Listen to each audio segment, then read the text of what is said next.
So as you alluded to, and I touched upon right out of the gate, there's no question Billy Napier can coach a football program. He can handle personnel. He can put together the team, the game plan. He can work with his staff and do all the things required. He's won 4 consecutive division championships. And like you say, completely turned around that Louisiana program. Now he makes a leap. So is the thought process that basically if he could do it at that level, he's just going to be working with higher caliber players now and going to be able to get in different living rooms because he's got a Florida Gators shirt on?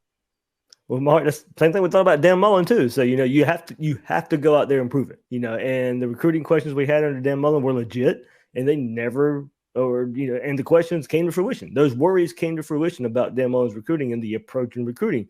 This is a different style of approach. This is a coach who, if you want to go back and say, eats, sleeps, breathes recruiting. He knows it's the lifeblood of a program. He's not going to go try and out scheme you just because he thinks he can.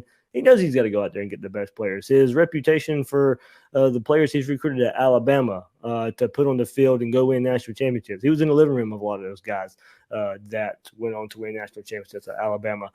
So, Mark, it's just, Scott Strickland identified what this program needed, and he came out and said it. It's a sustainable fit. Sustainable to me means you got to go out there and recruit the guys to come in year after year after year. And I hate bringing up the recruiting word, the R word, so many times, but that's what needs to change most at Florida. There's no ifs, ands, buts about it. Now, as I said, culture, I think, is a big part of this as well. And everything I've learned from Billy Napier seems to be a man who wants to do it the right way and has his approach of doing it and creating relationships with players, creating relationships in the community, creating relationships in the state that he's going to be in. And that's something else Florida needs. The reputation for Florida is not really the best in the state of Florida either, as far as going out there and making the best relationships with high school coaches and high school kids out there. That needs to be rebuilt as well. And for that to be a sustainable success at Florida, that's what needs to happen. And I think, for how he been able to build this. I mean, this was the only interview that I know of. This is the only interview a lot of people have confirmed that ever happened for Scott Strickland. So a lot of people can say, well, maybe he didn't do his due diligence and go out there and go interview multiple candidates and choose from multiple candidates and who's going to be the best at the job. You could probably look at it that way, but you can also look at it and say he was so blown away by Billy Napier and his approach and how he was going to sell the University of Florida and the staff that he's going to bring in. That was a big part of it too, is Chris Landry on Twitter put it out there that was part of Billy Napier's proposal to Florida. Here is the staff that I want to bring. Here are the type of people I want to bring. And that was the meeting that happened last Tuesday.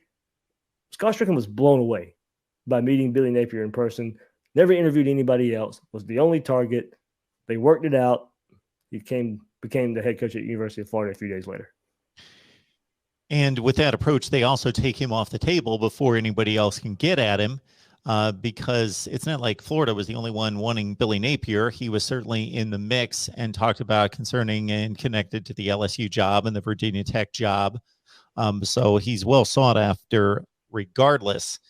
Mark, and about that, he waited his time. Like, he could have had an Auburn job. He could have had a Mississippi State job the last few years at Louisiana, especially last year. And then a couple years ago when Mike Leach eventually takes over at Mississippi State. I mean, he didn't have to stay at Louisiana, but he wanted the right situation. He wanted to know a place he could go fit in, a place that would reciprocate everything that he wants, that can give it back to him.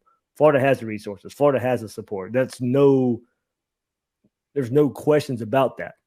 But, Florida need to look at themselves of how dedicated are they going to be to move the football program forward. They had fallen behind Georgia. They had fallen behind Alabama. There's no question about that.